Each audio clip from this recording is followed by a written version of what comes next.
여러분 안녕하십니까? 신베트 동물병원 신현덕 원장입니다. 오늘 이 시간에는 분만 모돈의 무유증 증후군을 예방하자 이런 제목으로 말씀드리도록 하겠습니다. 무유증 증후군을 잘 이해를 하시면 여러분 농장의 PSY를 높이는 데 큰 도움이 됩니다. 기본적으로 1년에 PSY 2두 정도는 달려있다라고 저는 그렇게 생각을 하고 있습니다. 새끼 낳고 나서 모돈이 사료를 안 먹고 젖이 마르고 젖 주는 걸 피하고 열나고 외음부에서 농이 나오고 이러면 참 여러분들 신경 많이 쓰이시죠? 요런 일련의 증상을 무유증 증후군이라고 합니다. 젖이 완전히 안 나오는 무유증도 있고요. 젖이 잘 나오지 않는 저유증 증후군도 같이 포함돼서 말한다고 보면 되겠습니다.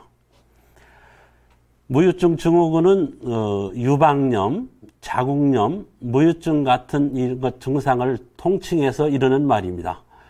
중요한 것은 꼭 이해해야 될 것은 농장에 따라서 하나도 발병 안 하는 농장이 있는 반면에 100% 발생하는 농장도 있다는 것입니다. 여러분 농장에서는 어떻습니까? 모든 100마리가 새끼를 낳았다고 치면 그 중에 몇 마리 정도가 젖을 잘 안 내거나 젖이 안 나오거나 외음부에서 농이 나오는 모돈이 발생을 합니까? 이런 수준에 따라서 농장의 PSY가 달려있다고 보면 되겠습니다. 이 모돈의 무유증 증후군을 앓는 모돈들은 대부분 새끼 낳고 나서 사료를 잘 먹지 않고 나중에 이유하고 나서 발정도 잘 오지 않기 때문에 농장의 PSY에 큰 영향을 준다고 보시면 되겠습니다. 이 사진에서 보시면은 새끼 난 모돈들이 젖이 잘 나오지 않아가지고 새끼들 저 이마에 저렇게 때가 끼어 있고요. 젖 주위가 아주 깨끗한 것을 볼 수 있죠. 젖이 잘 나오지 않는다는 것을 표현하고 있습니다. 분만하는데 소요하는 시간이 4시간이 넘게 되면 이때는 비상으로 취급을 해야 됩니다. 새끼 낳는데 4시간 이내에 새끼를 낳았다 하면 순산이라고 볼 수 있고요. 4시간, 5시간 넘게 새끼 낳는데 시간이 걸리면 난산으로 보시면 되겠고, 난산을 겪은 모돈들이 새끼 낳고 나서 저유증이 많다, 무유증이 많다 이렇게 보시면 되겠습니다. 새끼 낳고 나서 새끼 낳을 때 체온이 한 39.5도 정도 되거든요. 새끼 낳고 나서 6시간 이내에 39도 밑으로 떨어져야 되고요. 정상 체온이 38.3도입니다. 그래서 그때까지 순조롭게 이렇게 내려가면 순산을 하게 된 것이다. 무유증이 없다 이렇게 볼 수 있고요. 체온이 안 떨어지면 무유증으로 연결되구나 이렇게 생각을 하시면 되겠습니다.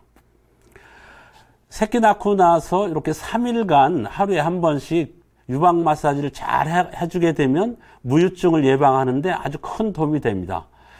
예, 찬물에 수건을 이렇게 적셔가지고 반쯤 짠 다음에 젖을 앞뒤로 한 7, 8번 왔다 갔다 하면서 이렇게 마사지를 해주면 젖도 잘 풀어지고요. 젖 꼭지에 낀 때도 제거를 해주고요. 공도 넓어지면서 젖도 잘 나오고 유선도 잘 발육되는 데 도움이 되고요. 사료를 또 잘 먹는 데 도움이 됩니다. 그러니까 저렇게 무유증을 막는 데 도움이 됩니다. 예.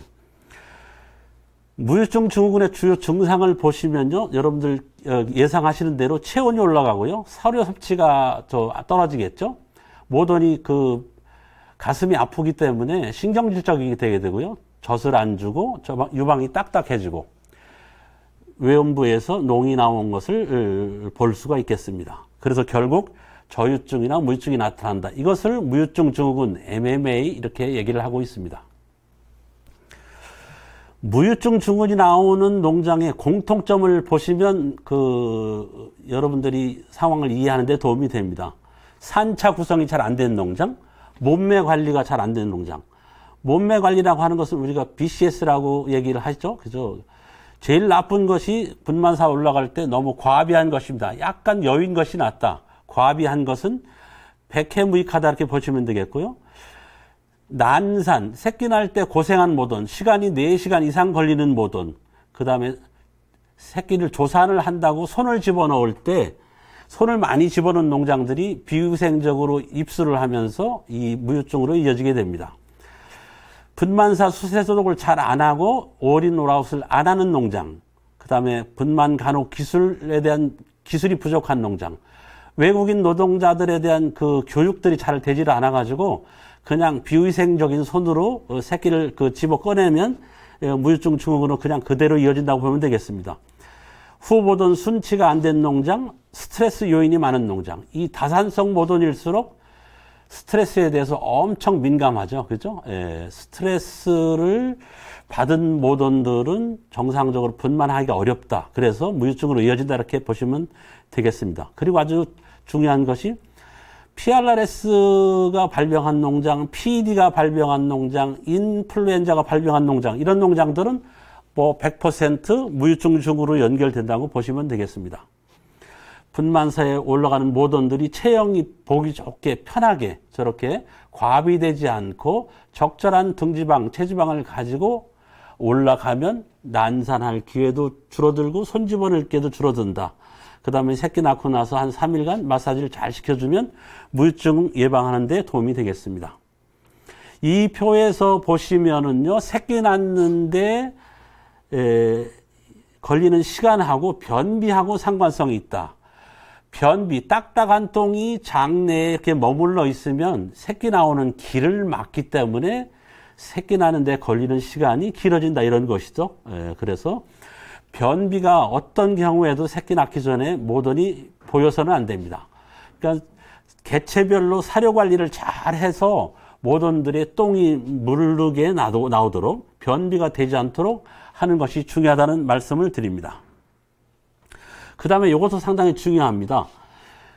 밥 먹은 지 너무 오래돼서 새끼를 낳으려고 하면 혈당이 떨어진 상태가 되기 때문에 모돈이 새끼를 밀어낼 힘이 그만큼 떨어진다는 것이죠. 그래서 새끼 낳기 전에는 사료를 하루에 2번 줘서는 안 된다. 가능하면 3번 이렇게 주도록 권장을 하고 있는 것입니다. 그러면 마지막 사료를 먹고 난 다음부터 새끼를 낳는 데까지 걸리는 시간이 그나마 줄어들 수 있기 때문에 순산을 하는데, 분만 소요 시간을 짧게 하는데 도움이 된다는 얘기를 하고 있습니다.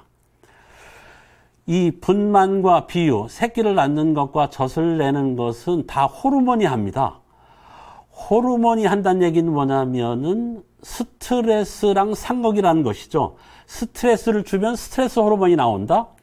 스트레스를 주지 않으면 분만과 비유에 관련된 호르몬이 한다, 이런 것이죠. 그러니까 분만 전후의 모돈들이 스트레스를 받지 않도록 신경을 쓰시는 것이 중요하고요. 유방을 마사지 해주는 것, 그 다음에 돼지를 편하게 해주는 것, 더우면 덥지 않게 해주는 것, 이런 것들이 아주 중요하다는 말씀을 드립니다. 그 다음에 이 분만사의 모든 급이기는 항상 사료 주기 전에 청결을 유지하는 게 중요하겠죠. 그죠? 새끼 낳기 전후로 해서 입맛이 많이 떨어집니다. 이때에 남긴 사료 후에 다시 새 사료를 부어주게 되면 모돈들이 식중독에 걸릴 확률도 많죠. 특히 더운 여름엔 더 그렇습니다. 그렇기 때문에 이 식중독을 예방하기 위해서도 급유기 관리는 아주 중요하다고 하겠습니다. 분만 모돈이 정상적으로 젖이 나오게 하는데 조건이 필요한 것이죠. 유선 발달이 잘 돼야 되겠습니다. 유선 발달이 잘 되기 위해서는 임신 기간 동안에 과비가 되지 않도록 하는 것이 중요하고요. 새끼 낳고 나서 3일간 유방 마사지도 중요하다. 심리적 불안감을 해소하는 것도 중요하다. 여기서 중요한 것이 있는데요. 유럽의 양돈 선진국에서는 새끼 낳기 전에 모돈들한테 깔집을 깔아줍니다. 이 깔집을 깔아주는 것이 모돈들의 그 심리적을 안정해서 절대적으로 필요한 것입니다. 근데 대부분 농장들이 깔집을 많이 생략을 합니다. 이때 모돈들이 불안해한다. 불안해하면 스트레스 호르몬이 나온다. 새끼 낳기 어렵다. 젖 잘 분배되기 어렵다는 것을 꼭 이해하셔야 됩니다. 물을 못 먹어서 탈수증이 생기거나 변비, 이런 것들은 무유증하고 연결됩니다. 스트레스 호르몬 분비되지 말아야 된다고 말씀드렸고요. 그 다음에 사료 내에 급이기 관리, 뻘크 빈 관리, 사료의 위생 관리를 통해서 이 곰팡이 독소를 모돈들이 먹는 것도 젖 분비하고 아주 직접적으로 연결이 됩니다. 대책이 필요하고요. 농장의 피알라레스, 인플루엔자, PD에 대한 차단 방역이 아주 필요하다고 보겠습니다.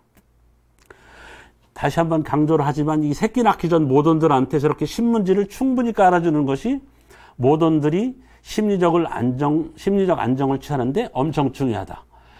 신문지를 이왕에 깔 거면 아주 충분히 까는 거 중요하고요. 저렇게 깔아줬을 때 모돈들이 내가 새끼를 낳으면 새끼들이 따뜻한데 지낼 수 있겠구나. 그러면서 모돈의 심리적 안정 취할 수 있는 데 도움을 준다는 것이죠. 예. 그 다음에 가능하면 새끼 낳을 때 저렇게 손을 집어넣는 것을 권장하지 않죠. 그죠? 손 집어넣은 모돈은 뒤에 나중에 MMA로 연결된다. 뒤에서 녹 나온다. 이렇게 생각하시면 되겠습니다.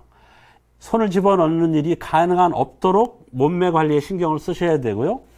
만약 손을 집어넣는다고 치면 비닐 장갑을 끼고 거기에 아주 미끄럽게 손이 잘 들어갈 수 있도록 윤활제를 소독약을 잘 이렇게 바른 다음에 실시하는 것이 필요하겠습니다. 다시 한번 모돈의 변비는 난산하고 연결되어 있고 난산은 무유증 증후군이랑 연결되어 있다는 얘기를 말씀드리겠습니다. 이 변비가 있으면 장내 독소를 만드는 균이 증식을 해가지고 그 독소 때문에 젖이 분비가 되질 않거든요. 그래서 변비는 백해무익하다. 무유증을 막는데 반드시 예방이 필요하다는 말씀을 드립니다. 마지막으로 분만사에서 꼭 관리를 해야 될, 실천을 해야 될 포인트를 한번 정리해 보겠습니다. 분만사 수세 소독 건조 필요하시죠? 그죠? 예. 분만사 전문 관리자에 대한 교육이 필요합니다. 농장 주도 그렇고 농장에서 일하는 외국인 관리자도 그렇고 내국인 관리자도 그렇고 분만사 관리에 대한 전문 교육이 필요한데 이런 교육이 잘 안 되는 경우가 많습니다. 그래서 기술 교육에 대한 이수가 필요하다 말씀드리고요. 분만 소요 시간이 4시간 이내로 완료되도록 해야 되고요. 가능하면 손을 집어넣지 말라 자궁에 말씀드립니다. 심리적 안정을 위해서 신문지나 깔집을 꼭 깔아주시길 강조를 하고요. 새끼 낳고 나서 3일간 모돈들이 기분 좋게 느낄 수 있도록 유방 마사지를 해주고 관장해주는 것을 권장을 합니다. 그 다음에 반드시 확인해 주셔야 될 것은 새끼 낳고 나서 모돈이 6시간 이내에 열이 39도 이하로 떨어지는지 그리고 12시간 이내에 정상 체온으로 회귀를 하는지 꼭 확인하시는 것도 필요합니다. 분만 전후로 해서 조섬유를 보강해 주시는 것. 그러면 변비를 예방할 수 있겠죠. 모돈은 사료를 더 달라고 하는데 사료를 너무 줄여서 변비가 오지 않도록 사료 관리를 하시는 게 필요하고요. 조섬유 관리를 잘하는 것. 그러니까 우리가 전환기 관리라고 하는데 새끼 낳기 전후에 마이너스 5일부터 플러스 5일까지 이렇게 한 10일 정도의 전환 기간 동안에 조섬유를 충분히 공급하는 것도 초유를 증가시키고 변비를 예방하는 데 도움이 된다. 이렇게 다시 한번 말씀드리겠습니다. 아무리 더워도 1분에 숨을 50번 이상 쉬지 않도록 꼭 관리를 해 주셔야 됩니다. 오늘 이 시간에는 무유증 증후군에 대해서 말씀드렸습니다. 다음 시간에 뵙도록 하겠습니다. 감사합니다.